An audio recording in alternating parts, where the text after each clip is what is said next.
পূজা, পূজা, কোথায় তুমি? দেখো আমি চলে এসেছি। এ কি দাদা, ওর তো তাড়াতাড়ি আসার কথা ছিল না? আর ও যদি আমাকে জিজ্ঞেস করে আমি এসব কাজ করছি কেন, আমি তো কিছুই বলতে পারবো না। আর বৌদি বৌদি জানতে পারলে তো খুব কেলেঙ্কারি হয়ে যাবে।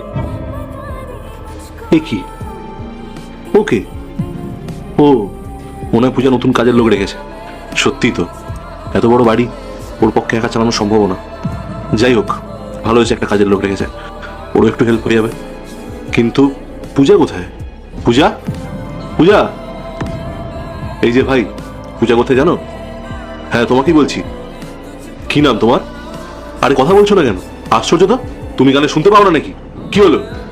এদিকে। এ কি রাজু, তুই তুই এসব বাড়ির কাজ করছিস? তুই কলেজ যাসনি? না, আজকে কলেজ নেই আমার, আর বাড়ির কাজগুলো পড়েছিল তাই করছিলাম। কলেজ নেই তো বাড়িতে বসে পড়তে পারছিস না? বাড়ির কাজ করার কি দরকার? দাদা তুই বলে কি বলছিস? বাড়ির কাজ করছি তো কি হয়েছে? আর এমনিতেও বাড়িটা অগোছালো হয়েছিল তাই তো পরিষ্কার করছিলাম, এতে প্রবলেম কি আছে? শোন, বাড়ির কাজ করাতে কোনো প্রবলেম নেই, কিন্তু তোর পড়াশোনা ছেড়ে এইসব বাড়ির কাজ করার কি দরকার? আর তুই এরকম জামা কাপড় পরে আছিস কেন? কি হলো, কিছু জিজ্ঞেস করছি তো আমি, কথার উত্তর দিচ্ছিস না কেন? কি তুই ঘর ঝাড় দিচ্ছিস? আরে দাদা, কি তখন থেকে এই কথা বলে যাচ্ছিস বলতো? আমি এখানে কাজ করছি তো সমস্যার কি আছে? আর তাছাড়াও আজকে তো বাড়ির কাজের লোক আসেনি, তাই আমি এগুলো করছিলাম। আচ্ছা, এখন তুই আমার মুখে মুখে তর্ক করছিস? অনেক বড় হয়ে গেছিস তাই না?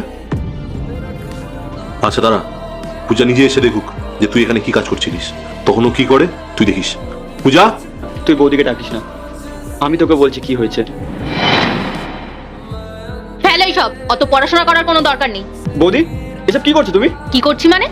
বাড়িতে এত কাজ পড়ে রয়েছে আর তুমি ঘরে বসে বসে বই নিয়ে পড়ছো? বৌদি, সামনে আমার এক্সাম আসছে। কোনো দরকার নেই এক্সাম দেওয়ার, কিচ্ছু হবে না পড়াশোনা করে, বুঝেছিস? আমি বাড়ির কাজের লোককে বারণ করে দিয়েছি আসতে, তুই বাড়ির সব কাজগুলো করবি। আর তুই থাকতে বেকার বেকার আমি কাজের লোককে কেন টাকা দিতে যাবো? আর শোন, তোর পড়াশোনার দায় কিন্তু আমাদের না, চুপচাপ গিয়ে বাড়ির কাজগুলো কর, নয়তো কিন্তু খাবার জুটবে না কপালে। কিন্তু বৌদি, চুপ, আমি একটাও কথা শুনতে চাই না। আজকে থেকে বাড়ির সব কাজগুলো তুই করবি, বুঝেছিস? কোনো দরকার নেই পড়াশোনা করার, কলেজ টলেজ যাওয়ার দরকার নেই। আমি বন্ধুদের সাথে পার্টি করতে যাচ্ছি, অনেক রাত হবে ফিরতে। আর এসে যেন দেখি বাড়ির সব কাজ হয়ে গেছে, ঠিক আছে?